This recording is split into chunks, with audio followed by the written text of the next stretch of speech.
Hi, this is Liam Conroy, and this is my video on technology integration within the classroom setting.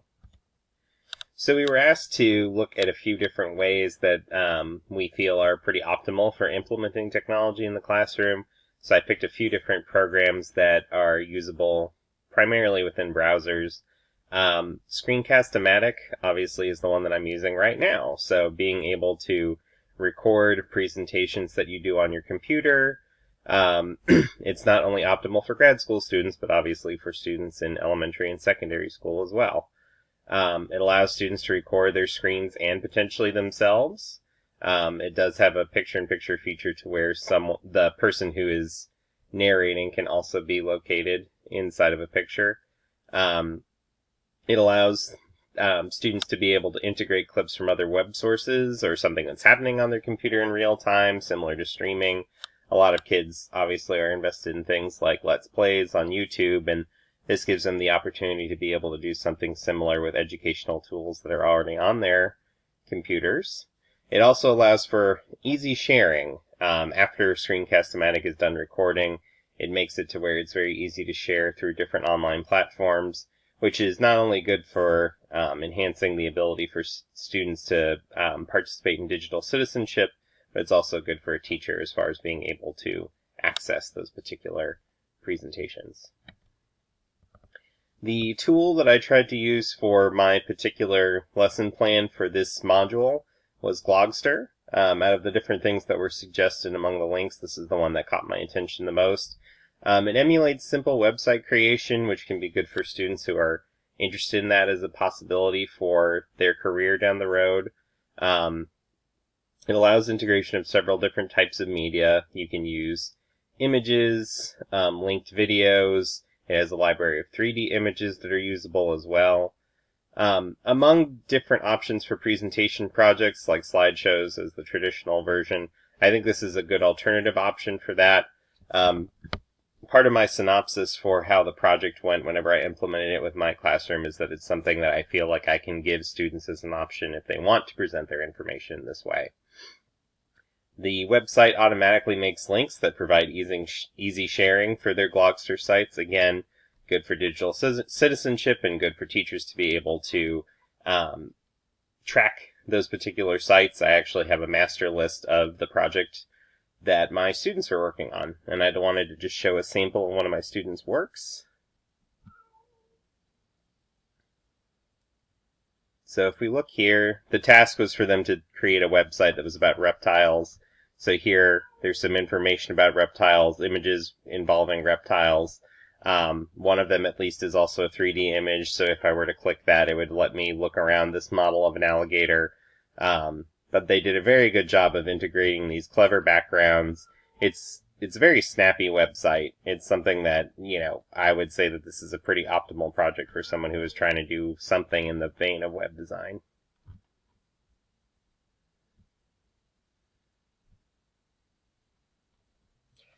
So another program that I use pretty extensively is Pear Deck.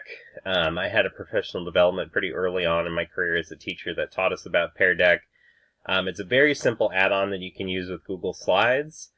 It has a lot of different formats that students are encouraged to actively answer. They can type in answers, which is the primary way that I use it, but there are also slides that you can adjust that either give them multiple options that they can select from, they can draw, they can drag objects around. Basically, it enables students to participate in answering in a variety of ways. It's a great tool I've found for introverted students who aren't as likely to participate if they're called upon in class. You can track class participation again since it's integrated through Google Slides if people are accessing Pear Deck basically through their school Gmail. It tracks each student and what they are putting in as far as information. It ensures that everyone is expected in a class period to participate and that they are attended to as far as their mastery of the knowledge of what they're covering in the unit. If it seems like there's a particular student who's struggling with a lot of answers or getting something that's a little bit off track several times, a teacher can use that as an intervention tool. It also has feedback tools for tracking emotional needs if you enable this feature. So it basically just asks the student, how are you feeling today? and they are able to pick from a few different expression options that just basically let them express a little bit about themselves, which, was something that I didn't fully expect, but I think is a very important feature. There is a secondary feature with Pear Deck that I have not tested much. I tried it once with one of my classes called Flashcard Factory. Basically, it involves, if you have a list of vocabulary words that you need students to be able to understand the definitions of, it lets the students create examples, like typed examples of something that fits that definition, as well as an illustration that fits that definition. They submit those examples to you, the instructor, and you can either approve them or not approve them. Each student is basically split into a team randomly that would either be doing the illustrating or the typing. It seemed a little bit clunky as far as my students using it, but I think a very creative group of students who don't mind, especially being on the drawing end, would enjoy it quite a bit. This was another one that, until I looked at the discussion board, I'd almost forgotten really the consideration of it as a technology tool that I use quite a bit in my classroom, but Kahoot. This was one that I'd heard a lot of people talking about whenever I started the Transition to Teaching program. Kahoot basically lets you create your own quizzes for content in different classes. I use it as an informal assessment tool. Prior to a test, I run a Kahoot on a particular unit and see how well my students seem to know it before we decide to move forward with actually doing any testing material. And I've found that it's helped me to kind of gauge whether or not the majority of students understand. Of course, this doesn't account for mastery for every single student, but I think it's a good impression of whether or not we can move the majority of students on to the test. It also, for those of you who've ever basically ran a quiz and then ran it again, it allows students to run through it so that they can get a little bit more repetition. The answers are automatically shuffled, so they aren't just looking for basically the ability to memorize where the answer was located originally. And it allows them to kind of run against their original times and answers as far as being able to compare their previous progress.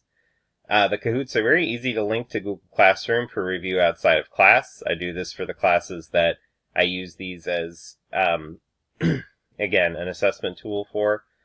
It can inspire friendly competition between students, or in the opportunity that it becomes an unfriendly competition, it provides an opportunity for us to remediate that and for students to learn a little bit more about positive interaction with one another and understanding what is and isn't acceptable. It can teach patience and focus as students learn to not just jump on an answer just because it sounds good and it's one of the first things that they bump into. It also can provide quizzes other than the ones that you create. If you are struggling for content to fill out some time, you can search based on the content area, and while some other instructors' answers may not perfectly match your philosophies in teaching, still you'd be able to find something that, for the most part, would match probably what your students are covering in class. And it integrates easily with mobile devices. I know for teachers like myself, that's not really a plus, but for those of you who are trying to embrace the phones rather than fight against them, this is one of those tools that the students would hopefully be occupied primarily with the quiz rather than anything else. As far as my personal technology use in class, other than what I've kind of already stated with the programs that I selected for this presentation, my school is a Google Classroom integrated school. We have 1-to-1 Chromebook to student ratio, so it makes it very easy to track assignments. I love that Google Classroom automatically saves. I think it really helps to prevent frustrations with students to where it's hard for them to lose progress, and it, I think, creates a lot more accountability for them with homework. We use Vernier Technologies for what is known as the Kidwin Challenge, so we use a sensor that basically measures the electrical output of wind turbines that we create inside of class. We recently went to one that has basically a wireless feature. It's Bluetooth enabled so that it can send information to a computer or to a student's phone. We also have other Vernier sensors at our school that we haven't gotten a lot of use out of yet. I know they were ordered before I started as a teacher there, but a lot of them seem to be able to take measurements on environmental conditions like dissolved oxygen in water or temperature inside of soil, and I think a lot of these would be good for classes I teach like horticulture and ecology for being able to do some tests related to just testing environmental conditions. I do have a Promethean board in my classroom, as do all the other teachers at my school, and mine is, as I'm stating here, severely underused. I would like to participate in a professional development that emphasizes teaching Promethean board features so that I can get more use out of it. I know that I still mostly use the grease board in my class, and I think I could get a lot more bang for my buck out of the Promethean board if I understood a little bit better how to use it. Within the classroom that I teach, there is the potential for online simulations and games, which again are a little bit more engaging, especially for certain age ranges. I do one that's in Adobe Flash that's on population measurements for basically rabbits and for microorganisms to talk about conditions that are optimal for organisms to grow in and less optimal. It lets students adjust things like temperature and the amount of food in the environment and test their theory over and over again to see what the population output is like, rather than actually waiting 7 years to see what a population of rabbits does, which wouldn't be feasible in the classroom. But obviously, it's pretty limited technology if I'm talking about something that runs on Adobe Flash, so I'm interested to see about things that use slightly more sophisticated technology in this realm. I do feel I could enable more use of audio and video recordings for projects, with programs like Screencast-O-Matic and just the recorders that are already in computers in general. I think it'd be very easy to look into those fields. As far as the benefits of technology and its integration with student learning, like we said, it's more engaging. That's what we're always looking for as instructors, so I'm not saying this is a magic key, but it's certainly very helpful.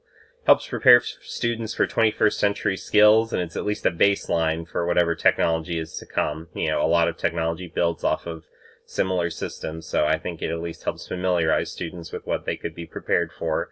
Helps them to interact with the online world for better or for worse. I think it lets them be able to explore it in a way that, again, is more academic, and so they can look at it not just from a social perspective. It provides opportunities not possibly without technology, or that are not possible without technology, such as virtual field trips, certain experiments, like if it were doing rocket testing, and items that could take a large time scale or size scale. Things like if we're looking at the growth rates of crops on a large-scale farming operation over the course of several years, they're a lot more doable with an online simulation than with anything that we could do feasibly in real life with a class of students. It also can help to streamline gradings with teachers, and I put usually there because depending on the nature of the technology you're using, it may be more or less effective for you being able to streamline your grading process more quickly. I find with the stuff in Google Classrooms, it's a lot more easily organized, and it's easier for me to grade those materials. But I think if you're looking at presentations with more complicated technology, it could get a little bit more into tricky territory. So, thank you all for watching this presentation. I hope that we all can learn to appreciate technology within our classrooms a little bit more and the benefits that it can provide our students.